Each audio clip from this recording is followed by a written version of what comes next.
Bien-aimés en Christ, shalom, shalom à vous, shalom dans vos familles. Nous nous retrouvons encore aujourd'hui pour le rendez-vous hebdomadaire.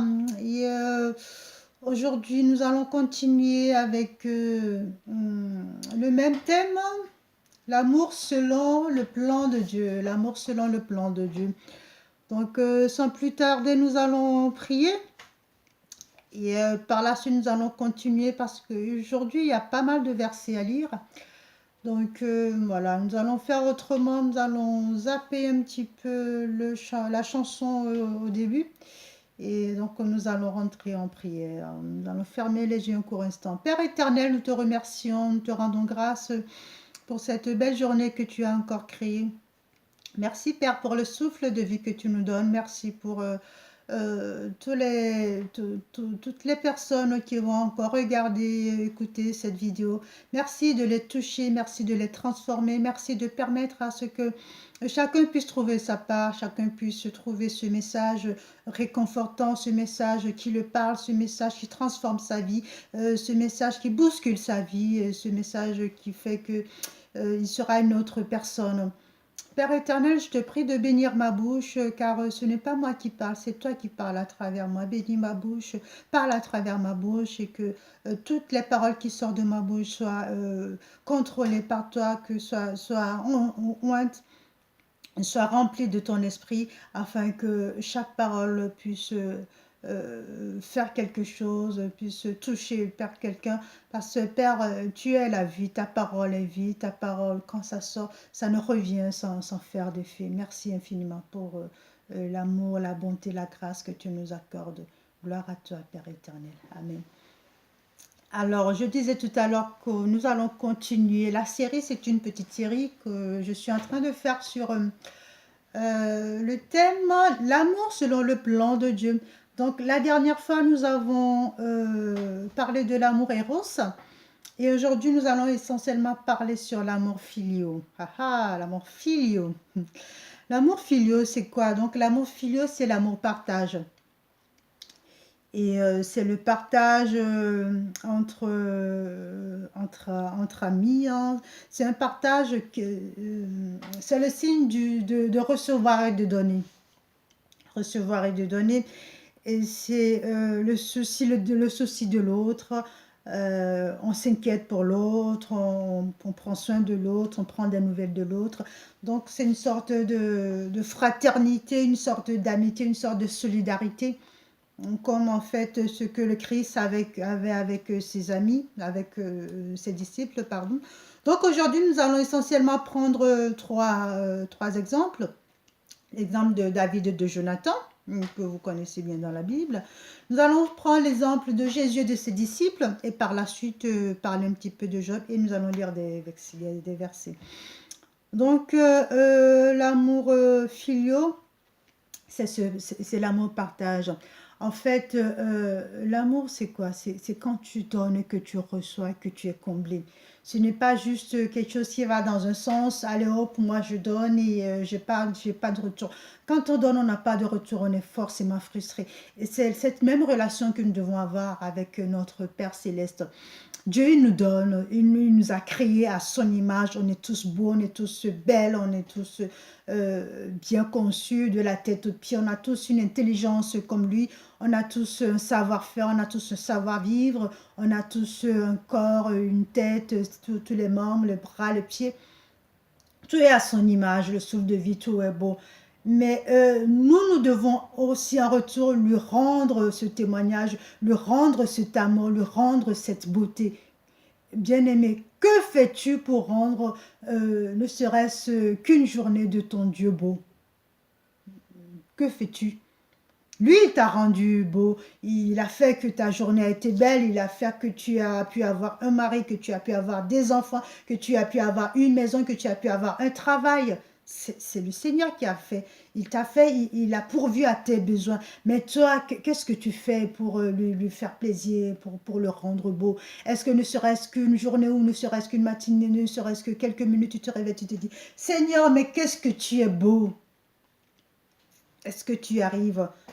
Mais que fais-tu pour lui rendre le centuple? Bon, le centuple, c'est un peu exagéré, mais pour lui rendre ce qu'il t'a fait, ne serait-ce que par sourire, ne serait-ce que par un petit merci tous les jours. Seigneur, merci parce que tu m'as créé. Seigneur, merci parce que tu m'as donné ce frère. Merci parce que tu m'as donné cette soeur. Merci parce que tu m'as donné ces enfants. Même si maintenant je suis seule ou je suis séparée, qu'importe. Merci parce que tu existes. Merci parce que j'existe. Merci parce que je suis ton reflet. Merci parce que je suis à ton image. Est-ce que tu arrives à dire ça, bien-aimé? Si tu n'arrives pas à dire ça, c'est que tu as un problème. Tu n'aimes pas ton Dieu et tu n'as pas de relation avec ton Dieu. Je vais vous parler de David et Jonathan. Alors, David et Jonathan, nous allons lire leur histoire dans Samuel 1, verset 18. Samuel 1, verset 18, tout de suite le premier verset nous dit... Dès que David eut fini de parler à Saul, Jonathan s'attacha à David et Jonathan l'aima comme lui-même. Donc pour la petite histoire, Jonathan, c'est le fils de Saul. Saul, c'est qui?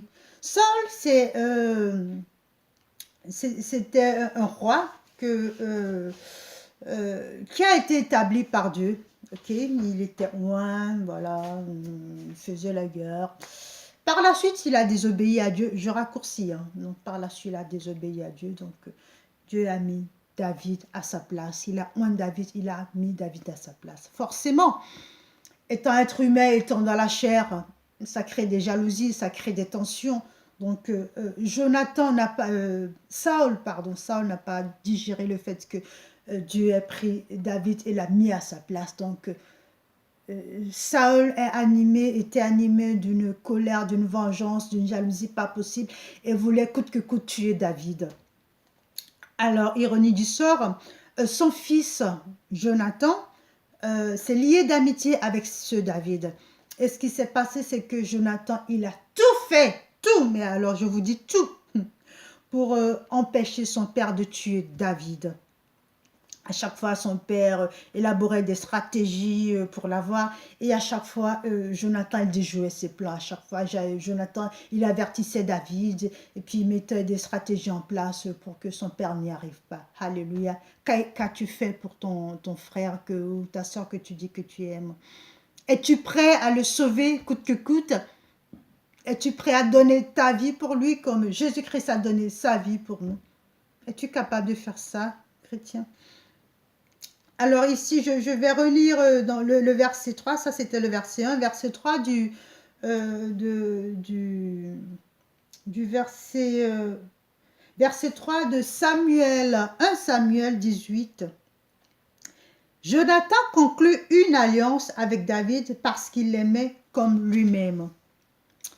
Jonathan, il a tellement aimé David qu'il a conclu une alliance avec lui. Quand on aime quelqu'un bien aimé, on fait une alliance. Dans la Bible, c'est marqué, et l'homme s'attacha, et l'homme quitta son père, sa mère, s'attacha à sa femme, il ne faisait qu'une seule chair. Faire alliance avec quelqu'un, c'est ne former qu'une seule chair avec la personne. Dieu a fait alliance avec son fils, ils étaient qu'un, ils n'étaient qu'un. Jésus-Christ a fait alliance avec nous. Quand tu as le Christ avec toi, quand tu as reçu le Christ, quand tu es rempli du Saint-Esprit, tu fais alliance avec et tu ne fais qu'un.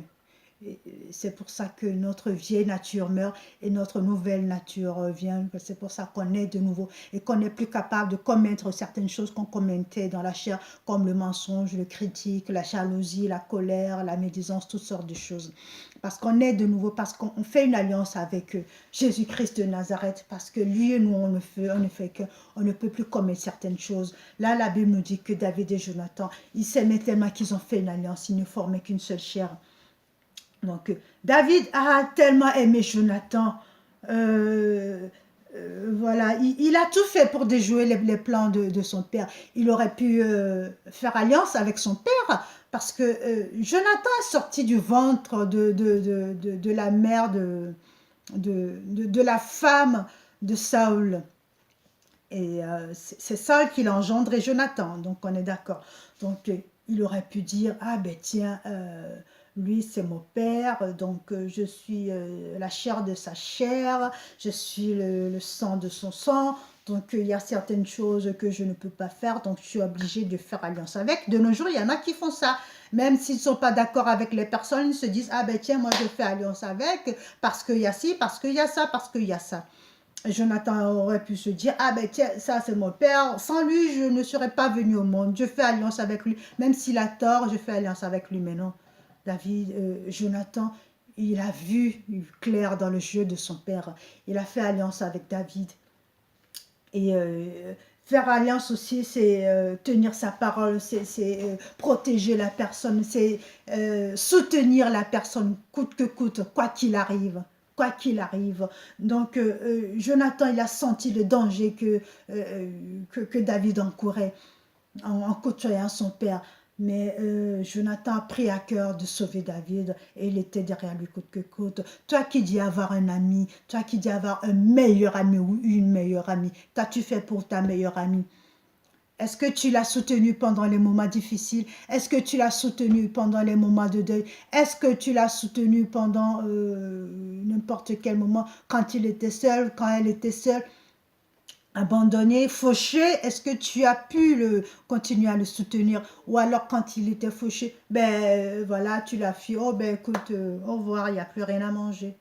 Bien aimé, faudrait qu'on revoie nos statuts, faudrait qu'on revoie nos manières de penser. Parce que de nos jours, lier amitié avec quelqu'un, c'est, ah ben tiens, ici il y a de l'abondance, ici je viens, je mange tant que je veux, je bois tant que je veux, je fais ce que je veux, eh bien je reste.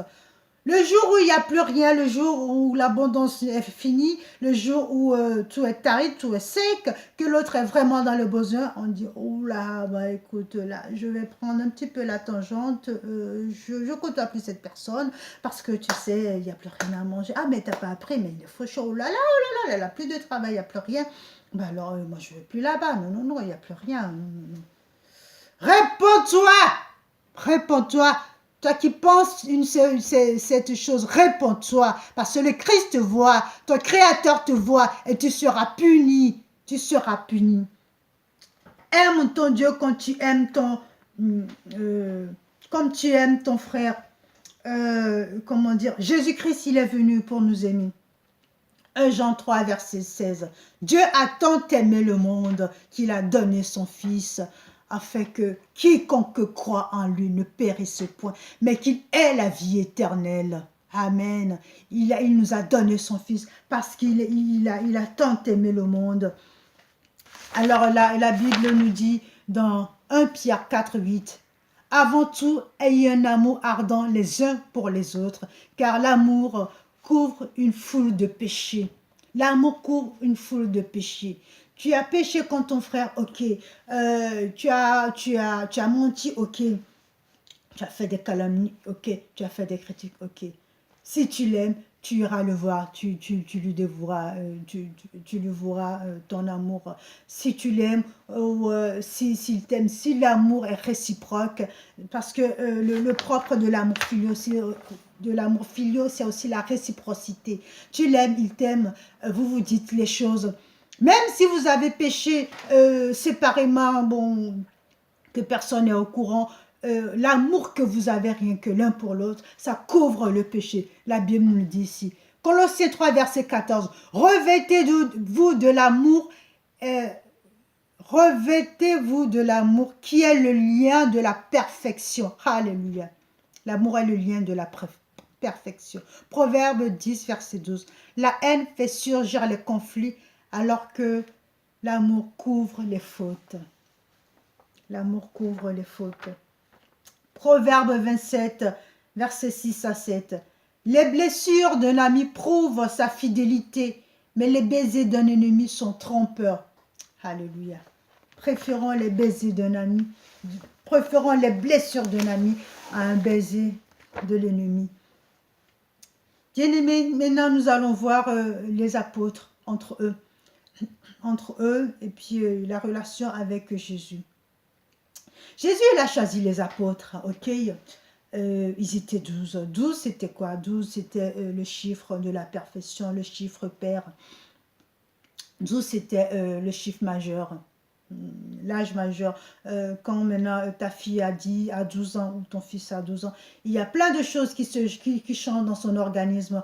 Chez les filles, les seins se développent, les bassins s'élargissent, chez les garçons il y a des poils, la voix devient grave, voilà.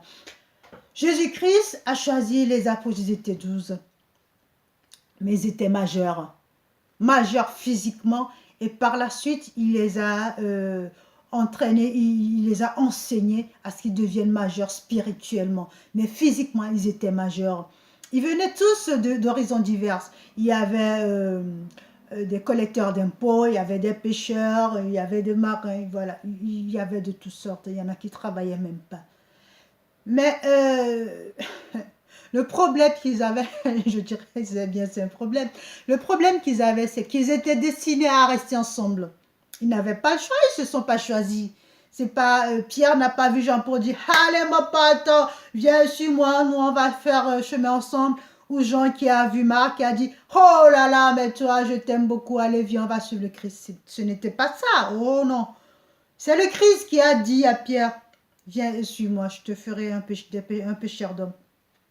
Il a dit à Luc, viens suis-moi. Il a dit à Si, viens suis-moi. Matthieu, viens suis-moi. Marc, viens suis-moi. Ils se sont tous retrouvés. Ils ne se sont pas choisis, ils se sont tous retrouvés. Donc, ils étaient contraints de vivre ensemble. Ils étaient contraints de continuer ensemble. Ils étaient contraints de cohabiter. Parce qu'ils faisaient chemin nuit et jour avec le Christ. Le Christ, il n'avait pas logis. Il dit bon, pour dire, voilà, aujourd'hui, bon, ça c'est notre maison, on va siéger dans cette maison. Le Christ, il allait de lieu en lieu, de village en village, d'un village, de canton en canton, tous à pied. Donc, ils étaient obligés de se supporter, ils étaient obligés de s'aimer, ils étaient obligés de s'accepter malgré leurs différences. Ils y sont arrivés ou pas? Oh oui, ils y sont arrivés. Malgré leurs différences, malgré les différences de culture, les différences d'intelligence, les différences d'éducation, de toutes sortes. Voilà, il y en a qui étaient sûrement de taille courte, il y en a qui étaient très élancés, il y en a qui avaient sûrement des teints plus foncés que d'autres, il y en a qui étaient frisés, il y en a qui avaient les cheveux raides, des blonds, des clairs, voilà, tout ce qu'on veut, des bruns. Mais il y avait l'amour. C'est cet amour, c'est cette unité qui unissait les apôtres et qui a uni aussi Jésus, parce que Jésus leur a transmis ça, Jésus leur a communiqué l'amour. Mais je pense qu'il devait arriver aussi à un moment où Jésus ne pouvait pas le supporter. Quand pendant pendant qu'ils étaient sur le barque, qu'il y avait la tempête, qu'ils étaient paniqués, ils paniquaient quand Jésus leur a dit « Homme de peu de foi !» c'était pas pour rigoler, c'était pas pour dire « Ah, vous n'avez pas de foi !» Jésus, il était en colère, ok? Donc, il lui arrivait aussi d'être en colère contre lui, il lui arrivait aussi de se dire « Mais qu'est-ce que je fais avec ces gens ?» Mais il les a supportés, il les a aimés, il les a pris avec lui. Bien-aimé, es-tu capable de faire ça? Que pour ton frère, pour ta soeur, es-tu capable de le suivre, de l'accepter avec sa différence, de l'accepter avec ses contraintes, de l'accepter malgré sa petitesse, malgré sa couleur de peau, malgré qu'il réfléchit pas de la même manière que toi, malgré son intelligence limitée, malgré qu'il a fait la prison? Es-tu capable de l'accepter comme ça? Si tu n'es pas capable, dis-toi bien qu'il y a du chemin à faire, que tu n'es pas chrétien. Parce que le Christ, il est venu, nous a rassemblés, nous a aimés. Il a donné sa vie pour nous. Il a donné sa vie pour nous. Nous pouvons, comment dire, nous pouvons pardonner à l'autre que si nous avons l'amour de Christ en nous. Nous ne pouvons pardonner à l'autre que si l'amour de Christ en nous. Parce que les apôtres, sûrement, qu'il y en a qui se chamaillaient, qui restaient sur leur embrouille, je ne sais pas, je ne saurais pas dire si c'est toute une journée ou pas. Mais à un moment, il fallait bien qu'ils fassent la paix pour pouvoir continuer. Parce qu'ils savaient qu'ils étaient contraints de continuer, ils savaient qu'ils étaient contraints de faire chemin ensemble. Donc, si tu t'embrouilles avec quelqu'un, comment fais-tu pour cheminer avec cette personne? Parce que tu ne peux pas. Tu as besoin de cette personne pour continuer. Cette personne a besoin de toi pour continuer. C'est comme dans un couple. Même si vous vous embrouillez quelques secondes, euh, le mari, il aura besoin de manger, parce que la cuisine, c'est plus les femmes. Bon, de nos jours, il y a beaucoup d'hommes qui cuisinent. Je vous félicite, mes frères, et je vous fais ma révérence, parce que ce n'est pas facile. Ok? Donc, il y a beaucoup de maris qui cuisinent actuellement. Donc, il aurait pu se dire, ah ben tiens, moi, je fais la cuisine moi-même, je fais tout moi-même, donc j'ai plus besoin de la femme. Donc, voilà, à partir de ce temps-là, je ne le cause plus jusqu'à la fin de ma vie. Mais il ne peut pas, parce que sexuellement, il ne peut pas se satisfaire seul. La masturbation est interdite par la Bible. Donc, quelque part, ce mari, il a besoin de sa femme, qu'il le veuille ou non. Pour la femme, c'est pareil. Tu aurais pu, la femme aussi peut dire, ah ben tiens, moi je fais ma cuisine toute seule, voilà, j'ai pas besoin de lui. Ah mais pour les bricolages, je suis forte parce que, mesdames aussi, je vous fais ma référence, parce qu'il y a beaucoup de femmes qui bricolent aussi actuellement, qui manipulent très bien la tronçonneuse, qui bricolent avec pas mal de choses, avec les tournevis. Donc la femme aussi peut dire, ah ben tiens, moi je lui cause pas jusqu'à la fin de ma vie, et puis de toute façon je vais quitter, parce qu'avec ça, moi je m'en sors pas, ben, moi je vais pas lui pardonner. Mais pour se satisfaire aussi sexuellement, bon, je prends cet exemple, hein, mais il y en a tant d'autres. La femme aussi a besoin de l'homme. Pour procréer, pour concevoir, la femme aussi a besoin de l'homme. C'est Dieu qui a instauré ça, ce n'est pas moi. Au contraire. Donc, à un moment donné, ils vont devoir, malgré leurs différences d'opinion, d'horizon, voilà, de tout, ils vont devoir faire la paix pour pouvoir continuer. Ils vont devoir se pardonner, ils vont devoir discuter pour accepter leurs différences et puis continuer. Autrement, ils ne pouvaient pas cohabiter. Donc, c'est exactement ce que tu fais avec ton ami. Et c'est ce que le Christ nous demande. Nous aimer les uns les autres, mais l'aimer aussi. Bien-aimés, prenons l'exemple de Job. Alléluia. Ce serviteur intègre. Job, la Bible nous dit que Job, c'est un homme intègre. Un homme qui aime tellement Dieu. Un homme qui aime tellement Dieu, qui est rempli du Saint-Esprit. Job, Dieu lui a tout donné. Tout. Des enfants, le matériel, les troupeaux, tout. Job, il avait tout, il avait besoin de rien. Physiquement, il avait besoin de rien. Matériellement, il avait besoin de rien. Financièrement, il avait besoin de rien. Je pense que même psychiquement, il avait besoin de rien. Job, il avait non seulement tout, mais il avait un cœur gros. Il aimait Dieu. Il aimait de tout son cœur, de tout son âme. La preuve, quand Dieu lui a tout repris, quand le diable est allé voir Dieu, ouais, ton serviteur, t'as remarqué, bon, il est intègre, il est ci, il est ça, il est ça, il est ça. Et Dieu lui a permis de tout lui enlever. Mais Dieu lui a dit, ne touche pas à sa personnalité. Mais, bien aimé, Job, il n'a pas craché une seule fois sur son Dieu. Une seule fois, il n'a pas dit, ah ben tiens, il m'a abandonné, je l'abandonne. Ses amis sont venus le voir, lui dire, ah, ah, t'as bien vu ton Dieu ce qu'il a fait de toi? Les amis de Job sont venus se moquer de lui. Bien-aimé, ton meilleur ami peut t'abandonner. Ta mère peut t'abandonner. Ton père peut t'abandonner. Ton mari peut t'abandonner. Ton propre enfant que tu as conçu de ton ventre peut t'abandonner. Mais Dieu ne peut jamais t'abandonner. Jésus-Christ de Nazareth, le Jéhovah Nissi, le Jéhovah Shammah, le Jéhovah Jireh, le Jéhovah Zabat, il ne peut jamais t'abandonner parce qu'il t'aime d'un amour incommensurable. Que fais-tu pour lui rendre cet amour, bien-aimé? Que fais-tu pour lui rendre cet amour? C'est un Dieu, évidemment, il a tout, il a besoin de rien. Mais s'il a besoin de ton amour, c'est un Dieu, mais il a besoin de ton amour. Rends-lui aussi cet amour, rends-lui témoignage, donne-lui des actions de grâce, donne-lui des adorations. Il aime ça, il adore ça, il se nourrit de ça.